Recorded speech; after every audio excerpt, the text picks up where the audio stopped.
திருச்சிற்றம்பலம். இன்று நாம் பூசல நாயனாரை பற்றி பார்க்கிறோம்.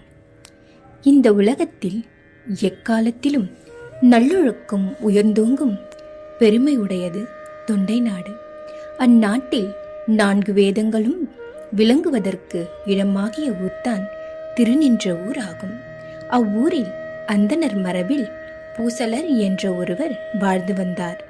அவர் தமது உணர்வுகளை அனைத்தையும் சிவபெருமானின் திருவடியை நினைத்திருப்பார். அவர் உண்மை பொருளை பெறுவதற்கு நீதி முதலியான கலைகளையும் கற்றுணர்ந்தவர். சிவனுக்கும் சிவனடியார்களுக்கும் பணி செய்வதையே மனித பிறவியின் கடமை என்று கருதுவார். அவர் சிவபெருமானுக்கு ஒரு திருக்கோவில் ஒன்று அமைக்க மிகவும் ஆசைப்பட்டார். அதற்கான பொருட்களை தேட முயன்றார். எவ்வளவோ முயன்றும் அவருக்கு நிதி உதவி கிடைக்கவில்லை. அவர் மிகவும் மனம் வருந்தினார். இனி என் செய்வேன் பெருமானே? உமக்கு ஒரு ஆலயம் கட்ட என்னால் முடியவில்லையே. ஆனால் என் மனதினாலேயே திருக்கோயில் கட்ட வேண்டும் என்று துணிந்தார். அதற்கு வேண்டிய பொருட்களை சேகரித்தார். எல்லாம் தம் மனக்கற்பனையிலே சிறிது சிறிதாக தேடி தம் மனதுக்குள்ளே சேர்த்து கொண்டார். திருக்கோவில் கட்டுவதற்குரிய சாதனங்களோடு தக்கர்களையும் நல்லதொரு நாளையும் நல்ல வேளையும் குறித்து கொண்டார். சிவகாம விதிப்படி அடிநிலை நிலவினார். அன்பின் நினைவினாலே இரவிலும் கூட தூங்காமல் தம் மனதுக்குள் ஒரு ஆலயத்தை கட்டலானார். அடிவரி முதல் உபதன வரியும் முதலியவற்றையும் கொடுத்தார். சிற்ப வேலைகள் பொருந்த திருக்கோவில்கள் சிறப்பாக நடைபெற்று கொண்டிருந்தது. திருக்குளம் எடுத்தார். திருமதில் கட்டினார். அழகிய திருக்கோவிலை கட்டி முடித்தார். அப்படி கட்டிய கோவிலில் சிவபெருமானை பிரதிஷ்டை செய்ய வேண்டும் அல்லவா? அதற்கு நல்ல நாளையும் நல்ல வேலையும் குறித்தார். இது இப்படி இருக்க, கடவர்கோனாகிய பல்லவ அரசன் காஞ்சிபுரத்தில் கற்கோவில் ஒன்றை கட்டி எழுப்பிவித்து அதில் சிவபெருமானை பிரதிஷ்டை செய்ய ஒரு நாளையும் வேலையும் குறிப்பிட்டார். அந்த தினத்திற்கு முதல் நாள் இரவிலே அரசனது கனவிலே சிவபெருமான் தோன்றி, திருநின்ற ஊரில் பூசலர் என்ற பெருமை உடைய ஒருவர் வாழ்ந்து வருகிறார்.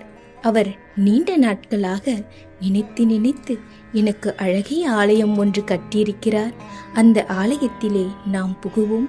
அதனால் உமது ஆலய பிரதிஷ்டையை நாளை கழித்து வைத்துக் கொள்வாயாக என்று கூறிவிட்டு பூசலரின் மணக்கோவிலுக்குள் புகுந்தார்.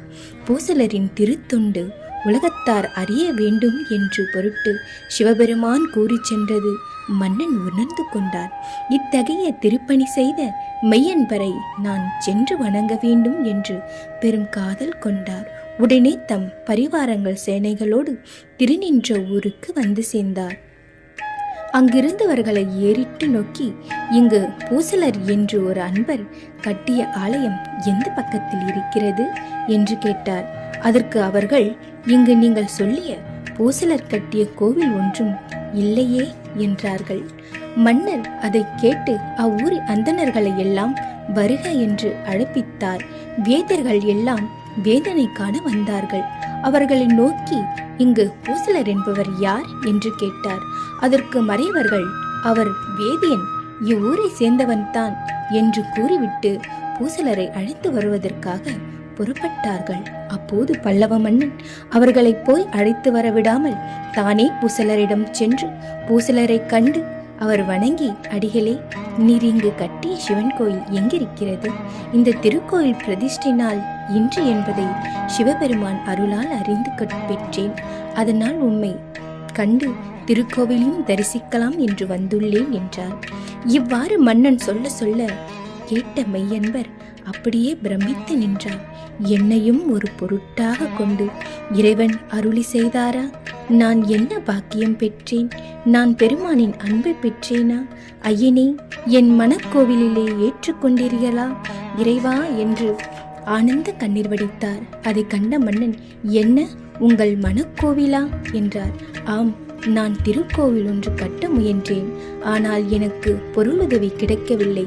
அதனால் நான் மானசீகமாக ஒரு ஆலயம் அமைத்தேன் என்று சொல்லி தாம் கட்டிய முறைகளை விளக்கினார். அதை கேட்ட மன்னன் வியந்து, என்ன மெய்யன்பரின் பெருமை என்று அவரை போற்றி தரை மீது விழுந்து வணங்கினார். விடைபெற்று கொண்டு அன்பரின் பூசலர் தம் மனதில் அடர்த்த ஆலயத்தில் சிவபெருமானை நினைத்து அர்ச்சனை வழிபாடு செய்து இறுதியில் அம்பலவாணரின் பொன்னடி நிழல்களில் அடைந்தார். திருச்சிற்றம்பலம்.